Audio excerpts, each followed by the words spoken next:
Good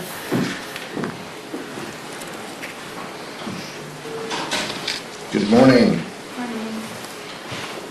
Donald Trump and House Republicans know the American people are suffering under their leadership. Gas prices remain at record high levels, grocery costs are increasing every day, and healthcare costs continue to skyrocket. After Trump promised an economic golden age to bring down costs on day one, hardworking people have seen their wallets get lighter as a result of him in office. And now Republicans are twisting themselves into knots, trying to explain the economy is actually doing well, telling the American people not to believe their own eyes, not to believe their utility bills or their bank accounts. We all watched as the president repeatedly called the affordability crisis a hoax. Well, now he's saying the inflation Americans are dealing with is fake. The spin that we are seeing out of this administration is not just unbelievable or laughable. It shows that they don't trust the American people. It's clear that the only constituents Republicans are in touch with are their own billionaire donors. And it's no wonder why the NBC poll found 2/3 of Americans disapprove of Donald Trump's handling of inflation. Americans are smart people. They don't believe the lies that Trump is telling them. They trust their own experiences. While Republicans continue to ignore and even exacerbate the affordability crisis, Democrats are doing everything in our power to lower the costs that people face. This Congress, we've used the few tools that we have to pass 4 discharge petitions. When we take the majority, we'll continue to be laser focused on delivering results for the American people and driving down the costs that Americans face. Vice Chair Ted Lieu. Thank you, Chairman Aguilar. February 25th of this year, Transportation Secretary Duffy posted a picture of Trump's cabinet and arrogantly boasted best cabinet since 1776. In less than 2 months, 3 of those cabinet secretaries are gone. Pam Bondi, Kristi Noem, and now Lori Chavez de Reamer. I note that Lori Chavez de Reamer can now join Kristi Noem at a fake position at the Shield of the Americas. The reality is that this cabinet's out-of-control incompetence and corruption have made it the worst cabinet since 1776, and Kash Patel is next. Kash Patel flew on taxpayers' dime to the Olympics, and on taxpayers' dime partied and drank at the Olympics. He's also instilled a culture of fear at the FBI, and he lied about the Epstein investigation when he said that there was no credible evidence that Epstein trafficked any victim to third parties. There's mountains of such evidence. And then this past week, the Atlantic put out an article that shows that Kash Patel appears to be a raging alcoholic. He should not be FBI director. He should go seek help and treatment. Chairman Aguilar is right that the American people are suffering from a cost of living emergency. Inflation is up, grocery prices are up, gas prices are up. The Consumer Sentiment Index hit the lowest ever in its 74-year history. But you know who's doing really well? Trump and his family. According to a report from Democrats on the House Oversight Committee, Trump and his family have made over $9 billion in his presidency. The corruption in this administration is out of control, and we saw again last week that there were suspiciously timed market trades right before Donald Trump made statements relating to the Iran war. And this is not the first time it has happened. Media reports have now analyzed this and said that these trades look awfully suspicious. And the only people who would know what Donald Trump is about to say before he says it are people close to Trump. So I call on the SEC to do an investigation into all these suspiciously timed market trades. And if they do not, I guarantee you a future administration will prosecute these criminals. Questions? Nick? I wanted to ask about DHS. And just, 20 minutes or so ago up here, Speaker Johnson was saying that now that the Republicans are moving on a reconciliation bill, for DHS, Democrats aren't getting anything for withholding their votes on the funding bill. Do you think that's the case? No, we have consistently said that we want reforms for ICE and CBP. What Speaker Johnson should address is why, after 50 days, 60 days, he hasn't been able to accept this deal, the same deal that Rosa DeLauro offered months ago to fund TSA, FEMA, the Coast Guard, and to ensure that those public servants weren't harmed by our policy disagreements over ICE and CBP. It is unquestionable that ICE and some customs agents have committed crimes and have harmed the American people, killing innocent Americans, detaining Americans. That's exactly what they've done. We have significant policy disagreements. Leader Jeffries has carried out and has put out policy changes we want. That's what we are still fighting for and discussing. And they can do all the charades that they want and fund this, through reconciliation for a couple of years. It doesn't ignore the fact that this agency will not have been funded by Congress and that we are demanding reasonable reforms, and we want these agencies to act like other law enforcement agencies, and that means that there has to be accountability and consequences. I think the more important question for this week is why, again, even if Republicans figure this out, why can't Speaker Johnson bring up the Senate unanimously passed bill to fund TSA, the Coast Guard, and FEMA? It's shameful, but that's exactly, look, we saw what happens when they try to legislate last week. They just crash and burn, and maybe they're afraid that that's going to happen again with their members revolting.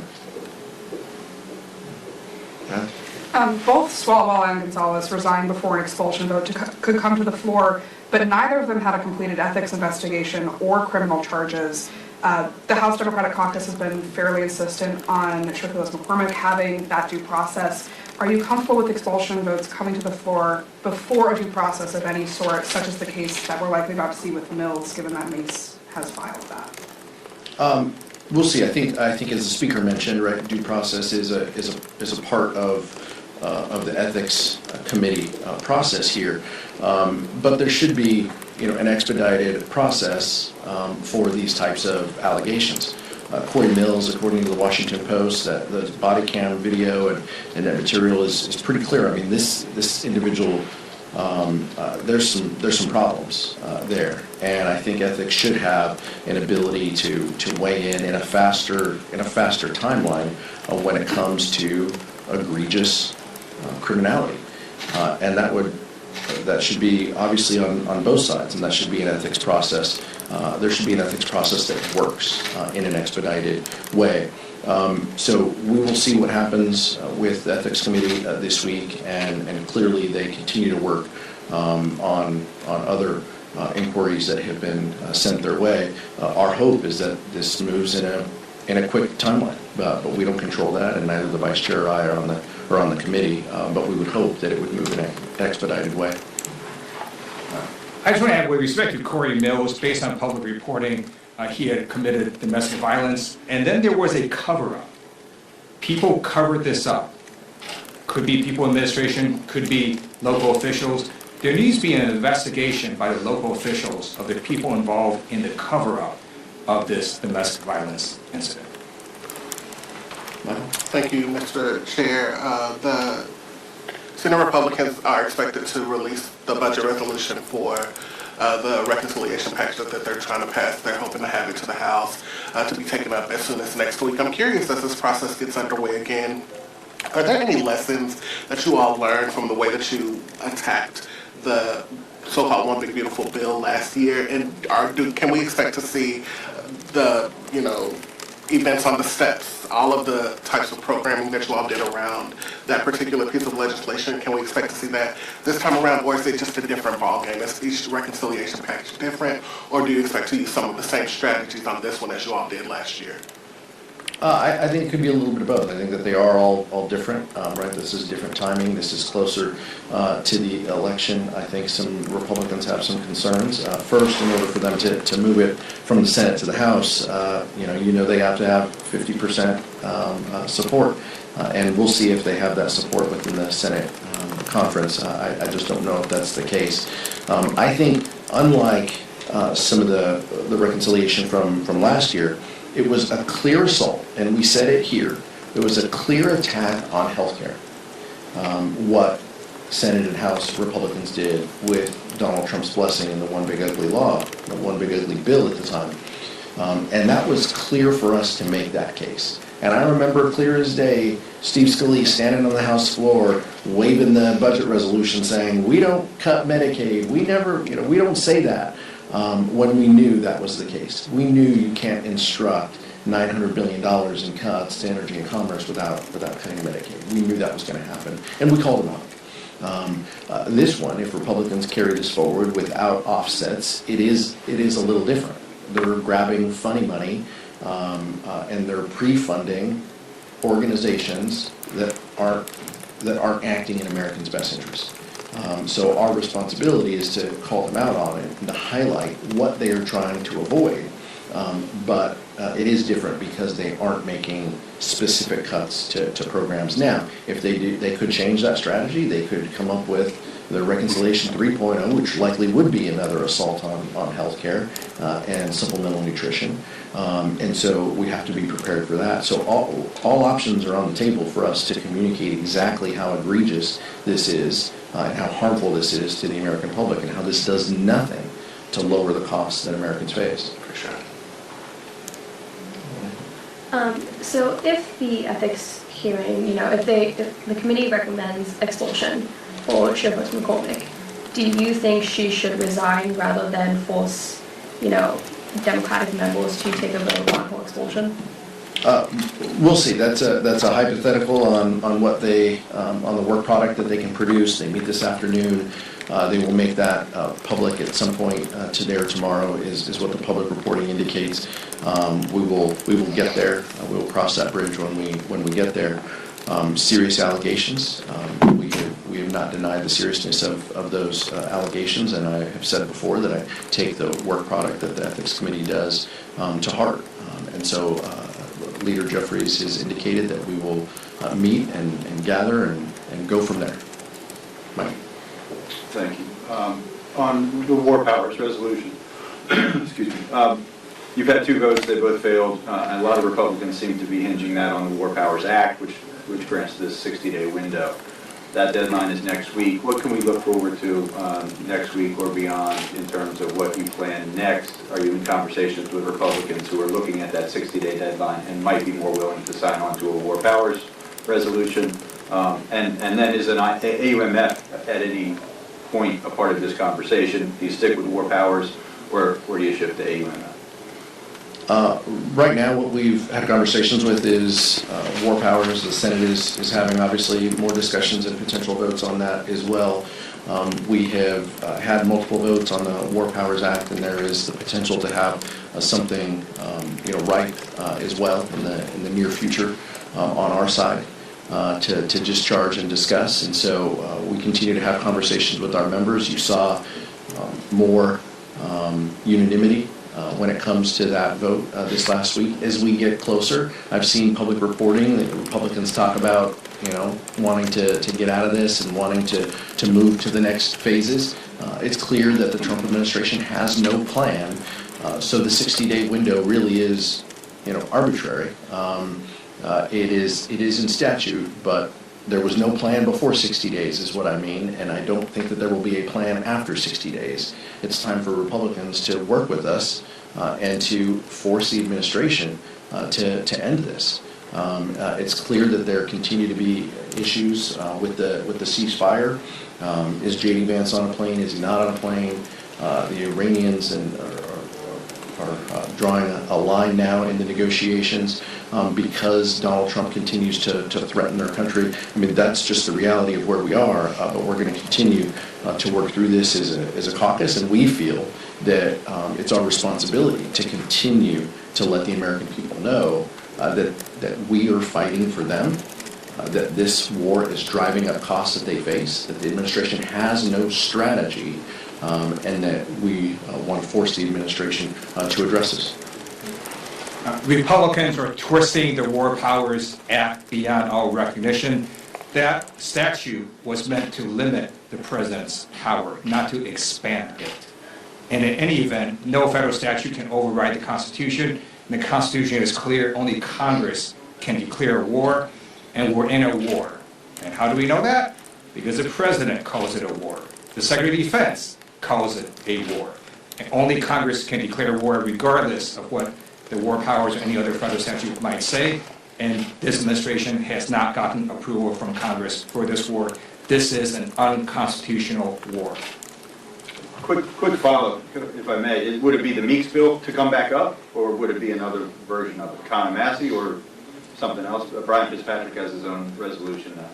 Yeah, there are different options. Obviously, a bill has to. There are rules to discharge a bill and to force it to offer it as privileged and to push it on the floor. So we're navigating that process, but there are other options. And Ranking Member Meeks continues to play the leading role for House Democrats when it comes to this.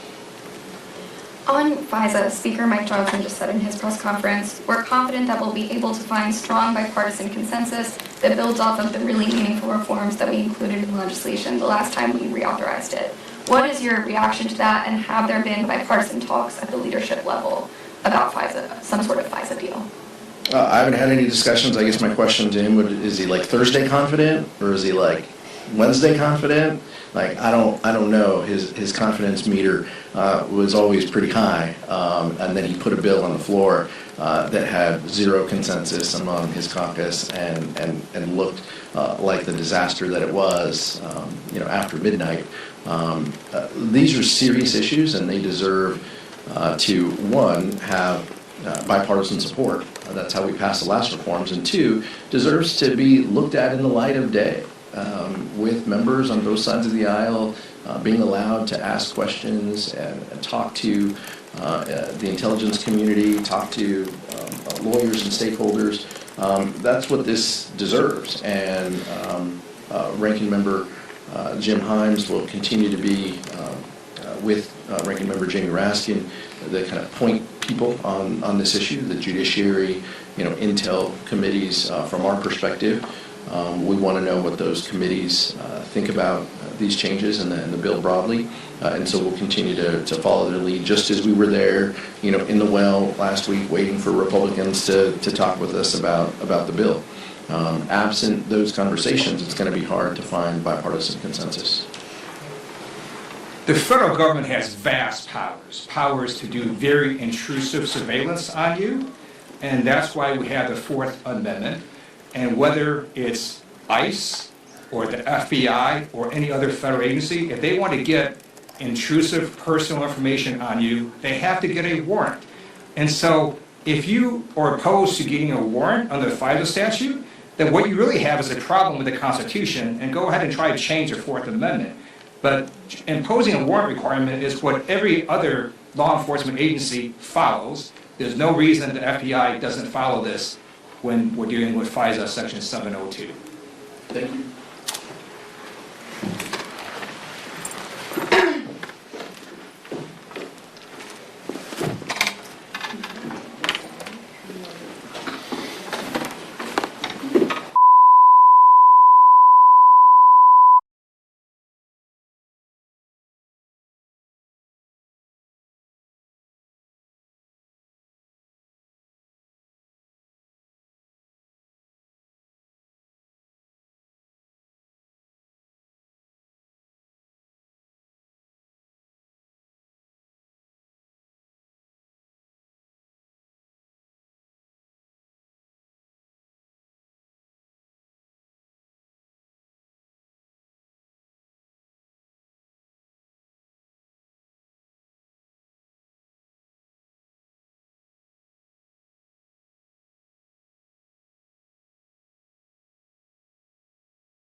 Hi, this is Fiona with NBC News. How do electric vertical takeoff and landing aircraft affect air traffic control?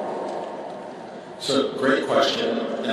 Today, it's just more demand on the system that's already constrained. So, modernization becomes even more critical when we talk about introducing new technologies. And that's happening. Drones today, as an example, drones today, last year, I think we did just under 1 million drone deliveries across the country in our various sandboxes where they're operating. We'll do over 10 million drone deliveries this year. That's going to continue to grow. Now, the way we've managed it today is we place those drone limitations in sandboxes that keep them out of the national airspace. But in time, we're going to want to expand in places where we need to have more control. Think about then eVTOL, supersonic, the daily space cadence. The demands on the NASA are growing, and we have got to, we're already playing from behind, right? We have got to get ahead of this. Otherwise, we're going to stifle American innovation. It's really challenging to think that we are going to put more workload on NATCA's members to control an even more complicated national airspace. To Brian's point, the software that's being developed will help the management of new aircraft coming in to the national airspace far more seamlessly. Again, this is the future, but think of, we're changing in this industry more so than we have the last 50 years with drones, with eVTOLs, with supersonic flight.